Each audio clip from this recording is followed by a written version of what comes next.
When you hear the words डब्बा and cartel together, it already feels like a very interesting premise. ठीक है, आप कहीं कहीं थोड़ा सा प्लॉट गेस भी कर सकते हो, but still you're invested. You want to know कि ये जो ट्रोप है भले ही नया ना हो, अब इसमें लोग क्या कर सकते हैं. Hi, I'm Pratiksha Mishra and you're listening to my review of डब्बा cartel.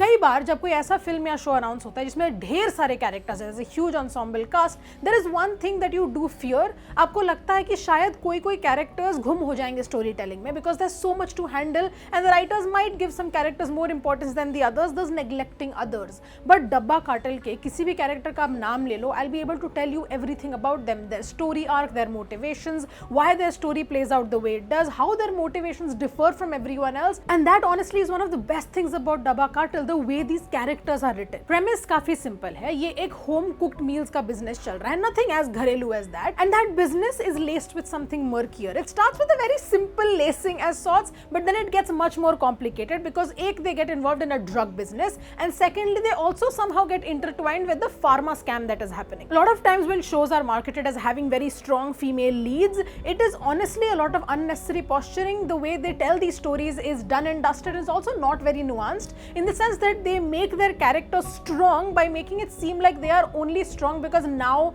they're acting like the men in the story, and that in itself is a very problematic way to write these characters, but this show does not do that. पर जिस तरीके से ये characters लिखे हुए हैं, it becomes very obvious कि writers उनकी domestic identity जो है उसको ignore नहीं करना चाहते हैं, but also they're kind of using it to their strength, in the sense that these women, some coming from more marginalized communities than the others, will all be invisibilized by the environment around them.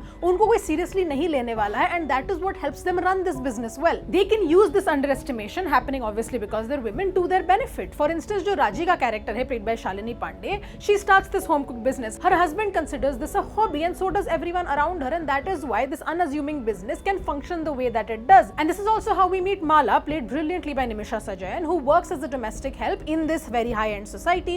उनका जो motivation है of entering this business as a whole is very different. It's basically about respect. Raji and Mala, while working together, are very different women. Raji is very meek, very submissive, so that is where the underestimation comes from. Mala is completely different. She's feisty, she's unapologetic, but फिर भी लोग उसे underestimate करते हैं because of the class divide. Nobody looks at her and thinks that, oh, she could be doing something this serious, because they all just see her as the काम वाली by, something that frustrates her to no end, as it should. The class rage that is seen through her character remains throughout the 7 episodes, and again is one of the most interesting aspects of this show. One of the women that Mala cannot stand, especially because of the way that she treats her, is Jyotika's character Varuna, जो Viva Life Pharmaceuticals में पहले काम करती थी, and is now an entrepreneur who's trying to run her own business, even though it is suffering from quite some losses. When a tragic news becomes national news, the spotlight falls on Viva Life Pharmaceuticals and a drug that they used to manufacture. अब ये पूरा mess clear करने की जिम्मेदारी पड़ जाती है एक इंसान पर, a top level executive at the company, Shankar Das Gupta, played by Jisoo Sen Gupta, especially because now a drug control inspector, played brilliantly by Gajraj Rao, is digging into this entire matter. This is also how Sai Tamankar's character Preeti gets involved in this entire mess. उनको assign किया जाता है इस मॉडेला के case पे to help Gajraj Rao's character Ajit essentially solve it. उनके career में काफी वक्त बाद उनको एक इतना बड़ा केस मिला है, and she is very excited by the prospect of a promotion. She is also a character जिसको लोग constantly underestimate करते हैं, and sometimes that makes her act out in very rash ways. Ajit and Preeti का जो working chemistry on screen is again one of the most well-written parts of this show. A lot of this show's narrative style and design works because of the way the interactions between the characters are written, especially the men and women who populate the show. A lot of the women in this show are absorbing all the rage around them, but उनको ये बात भी पता है कि they cannot give it back in the same way, mostly because of the lack of agency that society gives them. If they get angry, if they lash out in similar ways, they're only going to risk being at a higher level of violence, and that is also a very interesting thread that the show explores, and also doesn't do it in that heavy-handed way. For example, Shankar, being more and more frustrated by everything happens at work, comes home and takes it out at Varuna, and also in a way takes away a lot of her life's agency without giving her a chance to even try to make those decisions for herself. Then there's Mala, whose partner casually blackmails her, and then there's Hari's family, Raji and her mother-in-law Shabana Azmi's character Sheila. Then there's Raji's husband Hari and his treatment of the women in his family. It's not outwardly horrible, it's just that he does not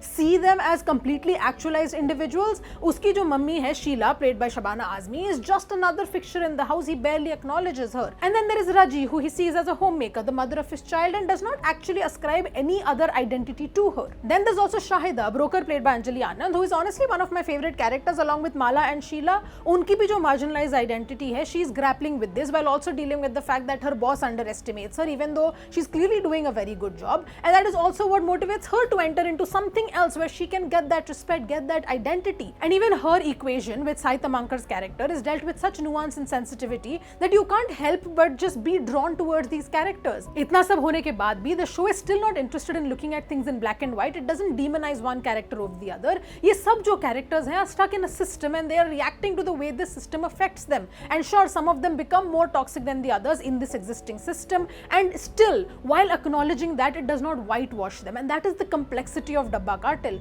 और इस complexity के साथ भी the show never tries to dramatize things. और ऐसा कई बार होता है जब हम shows देखते हैं that are dealing with crime rings or with drug cartels. They tend to dramatize things a lot. They try to create a drama that can hook in an audience and keep them engaged constantly, give them that thrill. But यहाँ पे, since it's a story that's based so deeply in domesticity, that would not have worked. And I'm glad that the makers have made that decision to not include that. The story sometimes seems slow, almost at a very calm pace, while also letting real life seep in. And while they're trying to handle this drug cartel, there are enemies that are entering, the stakes are rising, so many dangerous things are happening, lurking constantly around the corner. There's a puja happening in the society. A meddling society auntie, played honestly hilariously by Shushmita Mukherjee, makes an entrance. And all of these things also build the story setting. And I'm sure I'm missing a lot of threads that are still happening in this show also, but while you're watching the show, none of these threads seem out of place. They won't be confusing to you as a viewer. The issue, however, rises that there are some liberties that the show is taking to make things a little easier. For instance, there's a journalist who gets a very important piece of information, breaking news छाप देती है, सबको पता चल जाता है instantly. It's convenient. It's a convenient plot device that has been used very often, but in a show like this,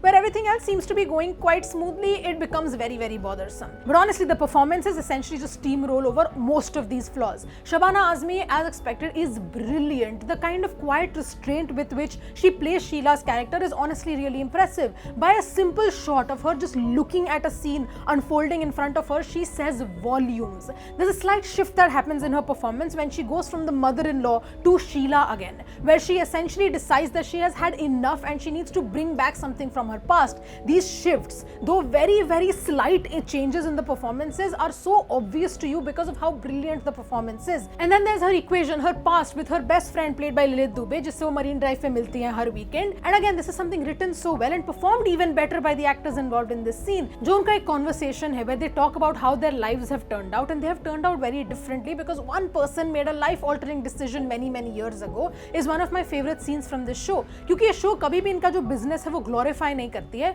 but it doesn't use those emotionally exploitative shots that we usually get of how drugs are affecting the people. People know this. Everyone knows this. What they're actually doing is showing how, despite everything that this business has given these women, it's still a very dangerous and murky business to step into. And the show does ask this question: if they got the same respect, the same opportunities in the life that they are leading outside, would they essentially end up in a situation that's only going to end badly for them? It shows you what someone does when they're pushed into a corner despite wanting to do better. That being said, this is a show that could have used a little bit more tension. ये ऐसा show है जहाँ पे अगर makers को पता होता कि tension build कैसे करना है consistently, they would have honestly made a very binge-worthy, a very watchable show. पर इस show में problem ये है कि after episode 4 or 5 is where it actually picks up. But I would still advise that you stick with it because this show does have its payouts. And sure, season 1 might not be as strong as I was expecting it to be, but if they turn it into a franchise, which I feel like they're going to, because it does end in a bit of a cliffhanger, I will be tuning in for season 2 definitely, because this show has done enough for me to be invested in where it's going to go next. And that is why my rating for Dabba Cartel on Netflix is 3.5 stars out of 5.